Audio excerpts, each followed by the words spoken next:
We don't want to be a regular pontoon boat. We literally developed this from a paper napkin sketch of a concept of an idea.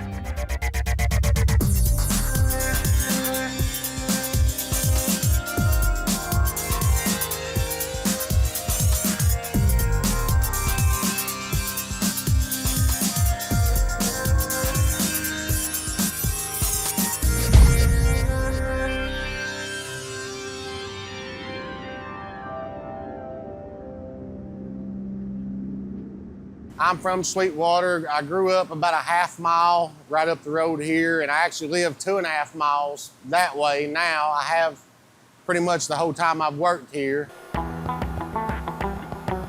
It's a small town, but it seems big at times, but it's really a small town, and everybody pretty much knows everybody. Everybody here grew up with each other. Everybody's nice. Still wave when you go down the road. You don't get that a lot of places, but you do here. You know, everybody throws their hand up back like it was years ago. They do a lot of stuff for the community. Sports is real big here in Sweetwater. Looking good, feeling very strong. We're going for the two-peat for Ohio State this year. Yes, we are. Yeah.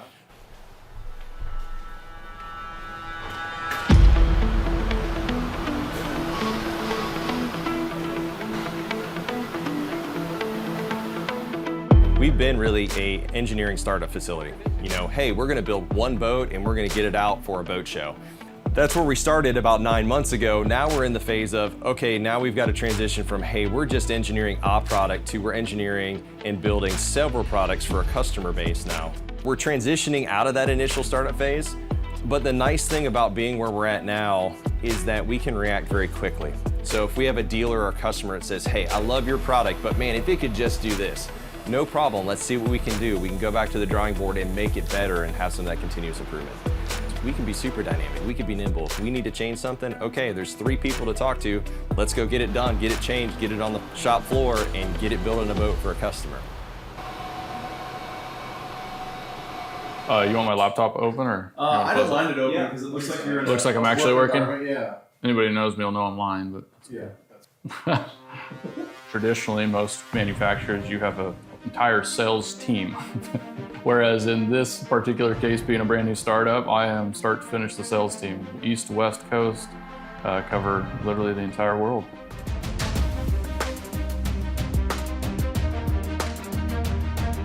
There had not been a meaningful new innovation in the pontoon boat segment of the boating industry in probably 20 years. Everybody's kind of done the same thing. They've had the same tube structure, no real innovation. Horsepower has increased, but as far as really changing what we know as a pontoon, nobody had really done that.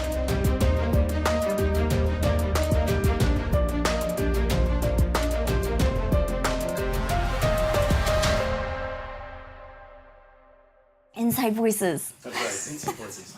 I know these walls are thin too. My whole boating career had been with towboats, and there was this level of expectations and quality and just functionality that when I walked into a pontoon, it was basic.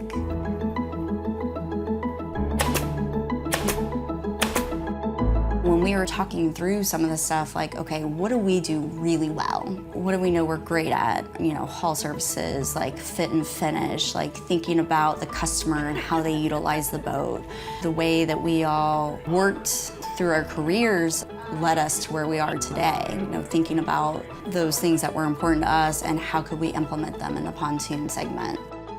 Originally, this started as an electric boat project. It migrated then into, okay, well, we understand running services. We want something that is going to be more market acceptable. And so that kind of really planted the seed of starting Revel. You know, everybody does regular pontoon boats. There's a lot of manufacturers out there to do that. What can we do to be innovative? And so we really started honing in on making a pontoon boat that was kind of sporty. On those very first mule boats that we had, we really started in CAD and then go through CFD analysis on the running surface. Then mule number 1 come back to the shop, we work on it for a couple days, weld a couple parts on, take a couple parts off, take it back to the lake, all the while trying to confirm it in CAD. So we knew when we got done that the surface that we had tested matched what we were going to be building for the future. We definitely pride ourselves on trying to be the best. Right now we're pushing towards looking the best and driving the best. We want it to be something that's different. We want it to feel like it's a kind of like a V-bottom kind of driving aspect, where if you want to turn it at 40, go ahead, but it's going to grip and go. We wanted it to not only look the best, but drive the best. And so like it's really cool to see that we've turned a picture on a page to actual and assembly line now.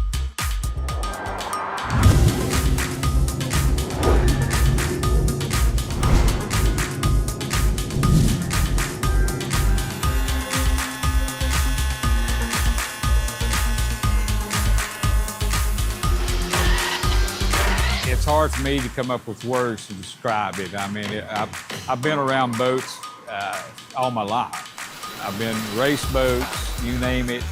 There's just something special about this boat.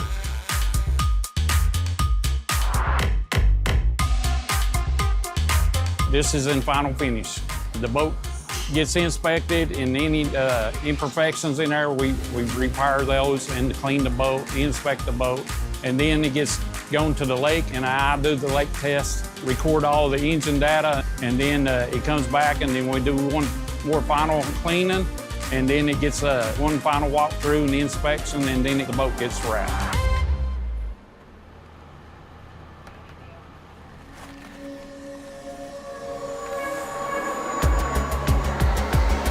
Obviously, Craft has a rich history of building boats. And so there's expectations that come with that. With most startups, you can start really small and grow and scale, and it doesn't really come with expectations. You kind of set your own expectations as you go along. The team had to really sit down and say, how do we meet the expectations of a Correct Craft brand while also being a startup? We want to change the customer experience. So we've heard a lot of comments like, well, I bought it, and then it's kind of like, you're on your own, Mr. Customer, you have your boat now. We're not trying to take that approach. We're very hands-on with our dealers. We're there for customer deliveries when we need to be. So in the future, we want to continue to nurture that and grow that as the business grows. We're here to build you the best possible product for your family. We want you to enjoy time out on the water. We want you to choose us because we're different than everybody else, not just in product, but in culture and how we handle ourselves as a business. When we go put gas in there, everybody's just excited when he says, where's this brand made? And said, I've never seen a pontoon boat that looks like that. And I said, yeah, and it doesn't perform like any other pontoon boat. It's a brand of its own.